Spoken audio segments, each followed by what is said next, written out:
C'était aujourd'hui la journée internationale d'opposition aux organismes génétiquement modifiés. Beaucoup de manifestations se sont déroulées dans toute la région avec soit des rassemblements, soit des campagnes d'information.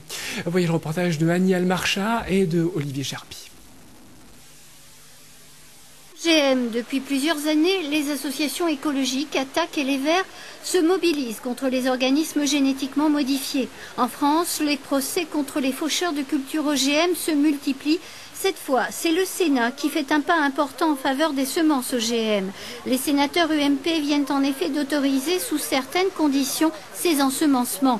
Dans toute la région, des Verts à la Confédération paysanne en passant par Greenpeace à Marseille, les militants anti-OGM ont dénoncé ce texte de loi.